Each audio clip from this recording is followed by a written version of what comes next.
I went to the fire there a little bit.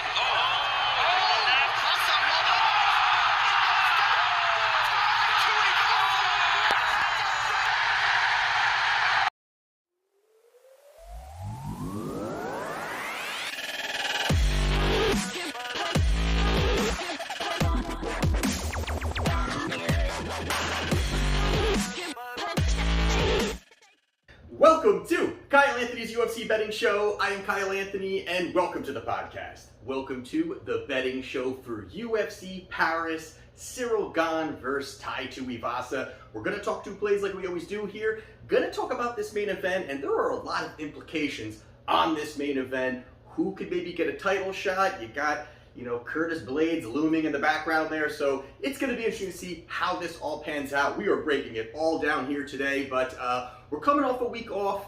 It's always nice to have these week offs. We don't have too many of them as UFC cappers. I know MMA, there are some other spots here and other things that we could get into. I dabble with a little bit there, but when it comes to my client plays and things that I really have been successful over years on, it's been UFC, so it's nice to kind of take a break, recalibrate. 2 weeks ago, I was in Las Vegas, and boy, it was a great time at the Wager Talk meet and greet. Met a lot of people, and let me tell you something, I want to take a minute here, because we met a ton of people who buy our picks, clients of mine, people that I know. It was just an awesome time, and I highly suggest anybody who is, whether looking to go to Vegas, try to do it around the meet and greet. I'm telling you, it was a blast. I mean, hanging out with the Prez, always a great time. Andy Lang, I'm sure you guys probably know him as well too. Ariel Epstein, Kelly in Vegas. I mean, we just had a great time partying with everybody. And Rob Vino, another guy, just awesome people that are within the company, and as well as just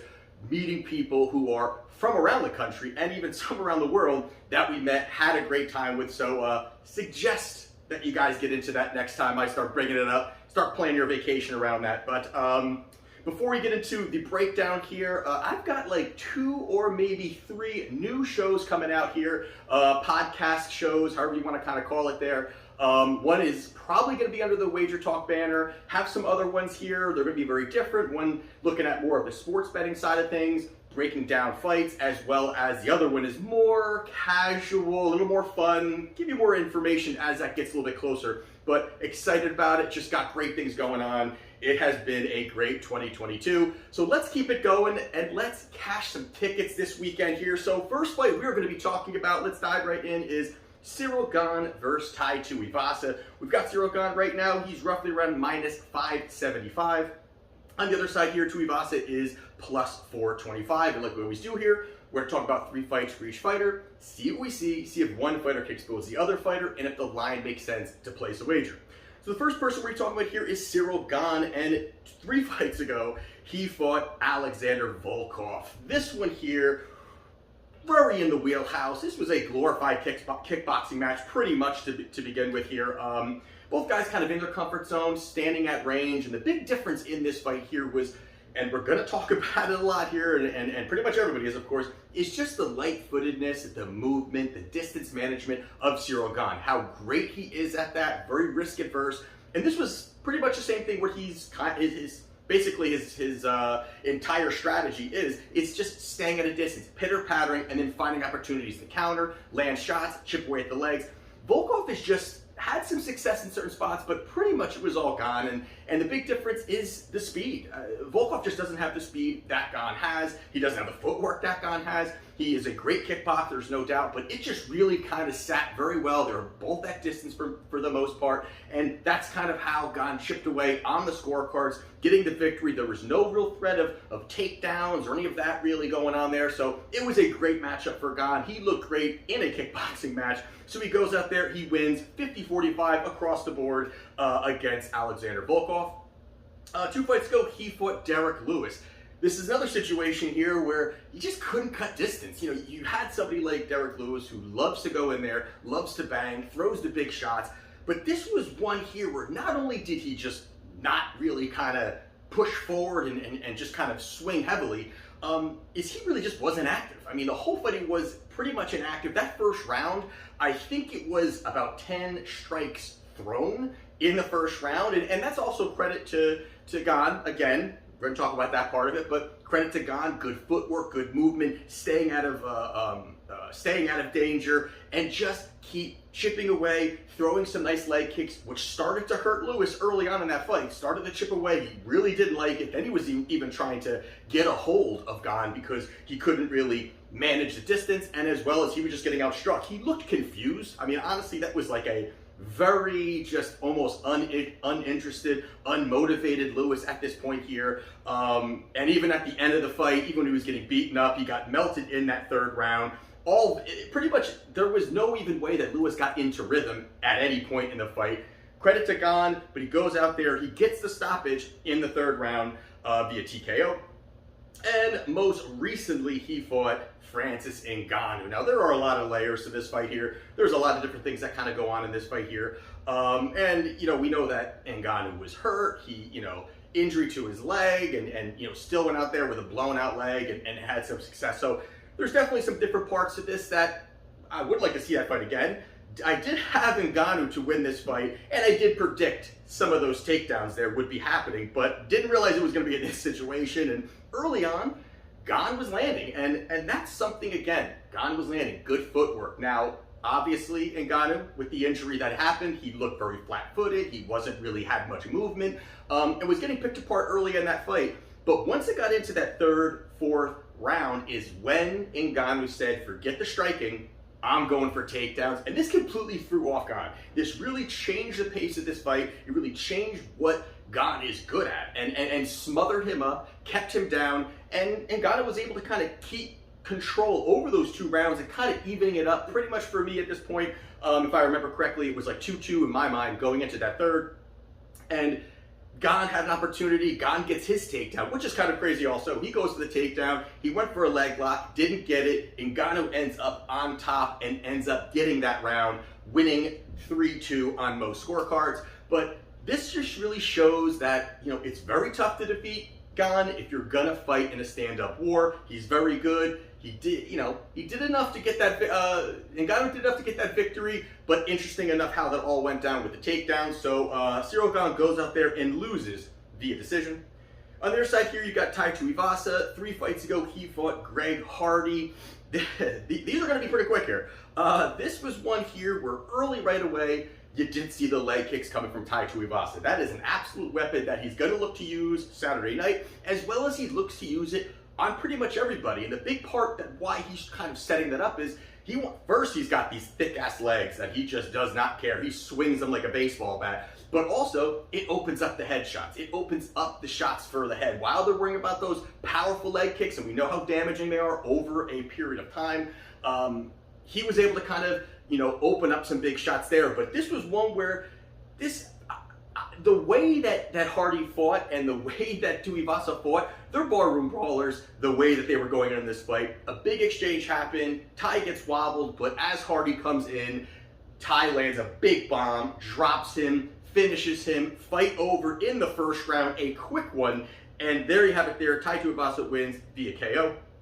2 fights ago, he fought Augusto Sakai. This was one here where, again, you saw Tuivasa pushing forward. He is the kind of guy that does not skip. He's one, take one to give one. He has durability. He's looking for that in tight exchanges. And it started to work early. He started landing some nice shots. A lot of clinching kind of going on in that first round. You saw that Tai was trying to kind of get in tight, throw some elbows, work some dirty boxing. But going into the second round, I mean, I gotta say, it was a beautiful check left hook from Tai Tuivasa that rocked Sakai, and after that, it was night-night. He threw a barrage of shots, melted him completely, folded Sakai like a lawn chair, ended the fight in the second round via knockout. A big win for him and another knockout victory. And then most recently, he fought Derek Lewis. This was one here where, again, Tai started throwing those leg kicks, chipping away at the legs, trying to slow down or even take away some of the power of Derek Lewis. And this was one here where, again, a lot of clinch fighting early. A lot of clinch fighting, a lot of, Lewis looking for the takedowns. He gets this inside trip takedown. And when he got this takedown, I mean, Lewis threw bombs. I mean, it was almost as if Tai Tuivasa was trying to get back up against the cage, and he was throwing big shots. I would say a lesser man is knocked out. And it just shows still that Tuivasa has a phenomenal chin.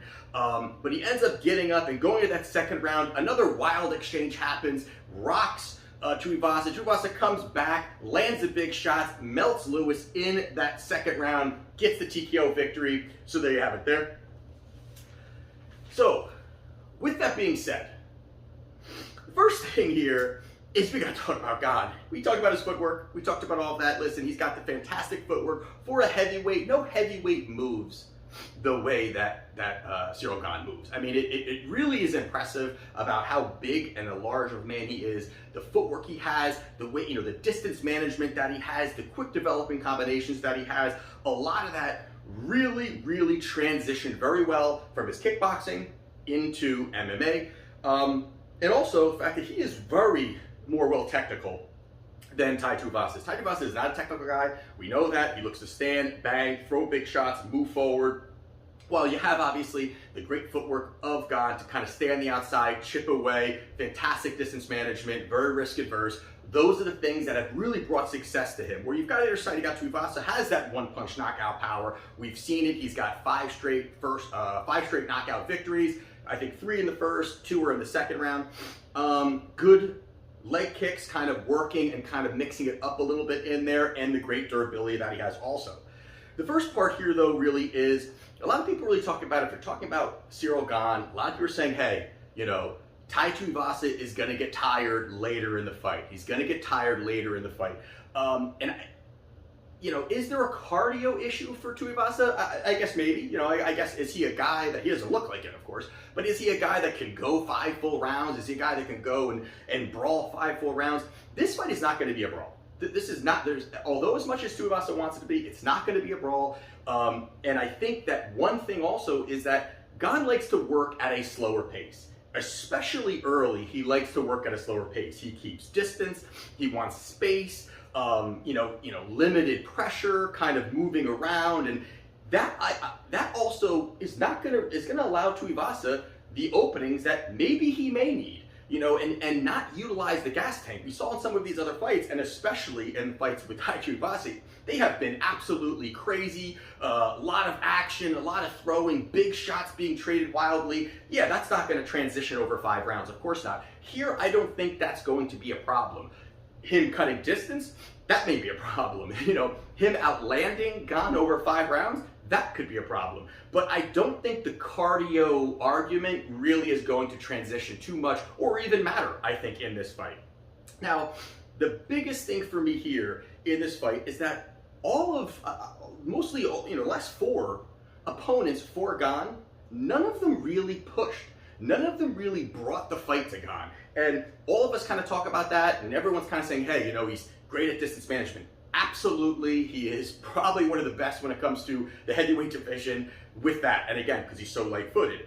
But no one brought the fight. If you look at his last 4 opponents, you had Jairzinho Rozenstruik, who literally didn't throw a punch. His corner was yelling, throw a punch, get active. And he just, and again, that's credit to Gane, the footwork, I get that part. But just never went for it. Just never said, I'm going to go in there and throw.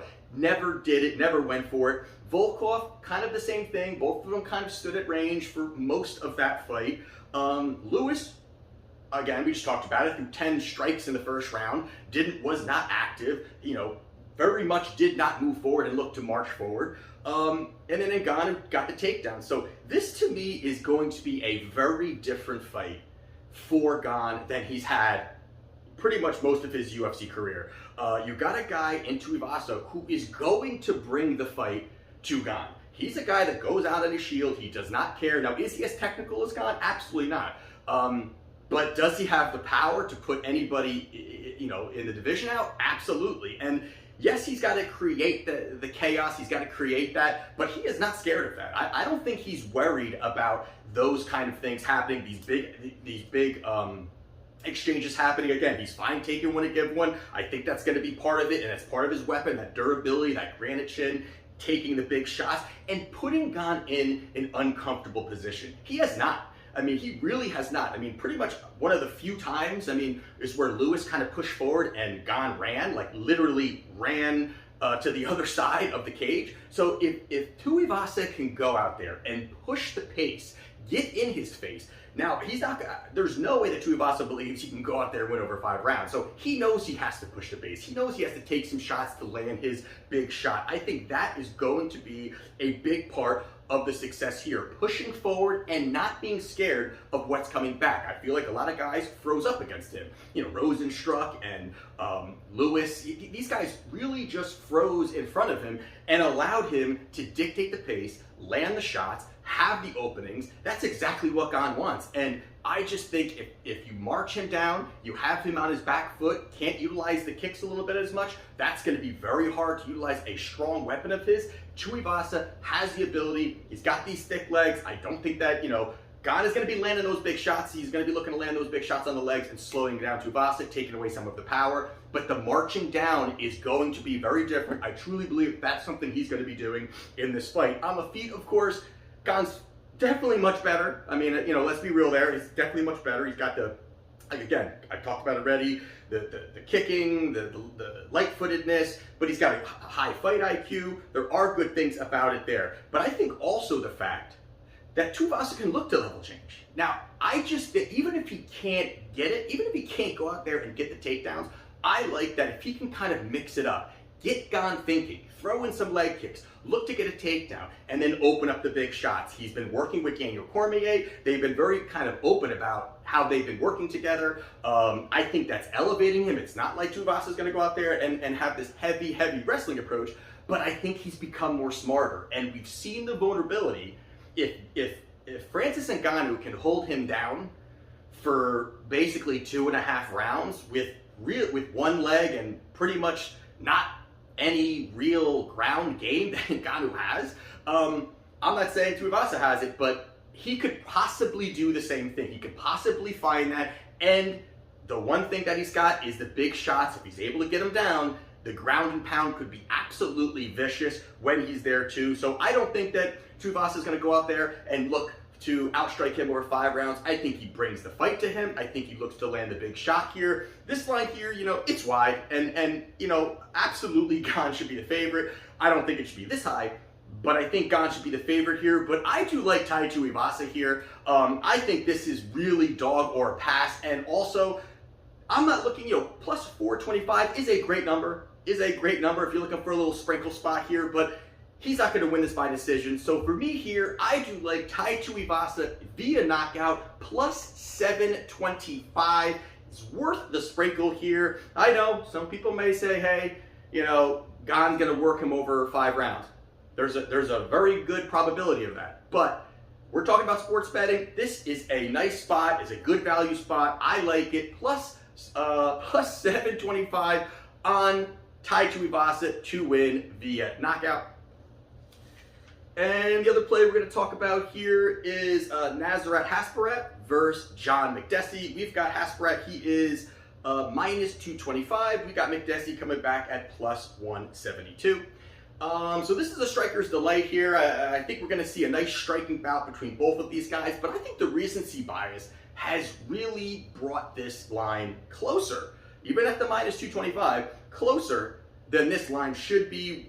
And the biggest reason here is the last 2 losses that Nasrat had. And he lost to Dan Hooker and he lost to Bobby Green. Now, these are 2 high-level, top-level guys when it comes to the striking game, when it comes to the stand-up game. Bobby Green really is as underrated as it gets when it comes to his striking, his ability. The one part I always talk about when I talk about Bobby Green is what he did against Rafael Fiziev. Fiziev is an elite level striker.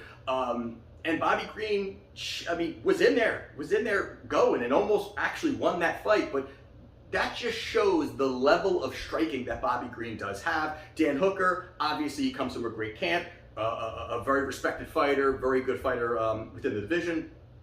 But this one here, again, those are both striking bouts. The way you probably beat these guys is maybe take them down. It was all striking, and Nasrat did lose both of those. But you got Makdessi on their side, Ignacio Bahamundo, who he lost to, who he beat, who was a guy that, up and comer, and it was a bloody war, and people kind of talked about it, where Bahamundo's, it was a good fight. He ended up, Makdessi ended up getting that victory there, but that's kind of holding, hanging his hat on, hey, he beat this guy in his last fight. If you look at the prior fight where he fought Francisco Trinaldo, it was a 30-27 for Trinaldo. Trinaldo was on the outside. Trinaldo was easily outlanding him. Makdessi could not get into rhythm, was kind of skirting around the outside of the cage as just 1-2 easy combinations were landing for Trinaldo. So I kind of sense it's going to that way than anything else. I kind of sense it's going to be Nasrat can kind of move forward, do some of the same things, land the better shots. I think he's got the better hand speed. He's got the long-rangey jab, good footwork. So Nasrat has some key elements that he'll need, especially the fact he's got crisper striking. He's got the better striking, I believe, between the two, and he does this blitzing kind of attack that pushes opponents away. So even when he's kind of backed up a little bit, Nasrat will kind of blitz forward, throw like a 3-hook combination, and kind of find space and be able to kind of reset in the middle of the cage and kind of dictate the pace. I think that's what he's going to be able to do here. But on the other side here, you've got Makdessi, who has a lot of red flags to me. First thing is he's 37 years old. He's getting older now. I mean, how dedicated is he at this? You're seeing that the last fight with Bahamondes was a year and a half ago. So not only is he aging, which never works out great when you're aging and you've taken off over a year in your career. So that already just is red flags to begin with. But you also have the fact that roughly 8 months ago, he had hamstring surgery. So he had hamstring surgery, he's been out for a year and a half, and he's 37 years old. There are a lot of things against Makdessi in this spot here. Yes, he's tough. Yes, he's a grizzled vet. He's shown to, have some, he's won some pretty good fights, a while ago, years ago. Some pretty good fights. But I think that, another layer of this is the fact that Makdessi hasn't beaten a southpaw in the UFC. So you've got Nasrat, who is also a southpaw. I believe he's going to be able to have a lot of success and not be able to kind of find a rhythm against somebody who already has better weapons, better striking than Makdessi, and a younger guy with less problems. I think it's a good spot for Nasrat. If you look at on the other side here, Makdessi, let's see, since 2016, he has had 8 fights in the UFC. And he was 5-3 over that span. Only one lost via stoppage. So he's not a guy that gets the stoppages. He's not a guy that goes out there and gets stopped. So that's part of it. The other part of it here is Nasrat on their side since 2017, since entering UFC. He's 5-4, and he only has 1 knockout victory and 1 knockout that he has suffered. So these are not guys that really are going out there, guns blazing, looking for the big shot, standing and banging. I think it's going to be both pitter-pattering back and forth. I think it's a good spot here where I think the pace will be a little bit slower. I think that both guys are going to be risk-averse. I think both guys are going to look to land, but always be on the feet. And I think that highly favors Nasrat in this spot here. So I like Nasrat Haqparast via points plus 125. We're getting off the big number of minus 225. I think it's a good spot. I think it's a likely outcome. I think that he's going to be, again, keep the pace in his favor and win on the scorecard. So the other play is Nasrat Haqparast plus 125 via points. So there you have my free plays for UFC Paris. We will see how we do. I am excited. We are back. Let's make some money. This is Kyle Anthony's UFC Betting Show, and I'll see you next time.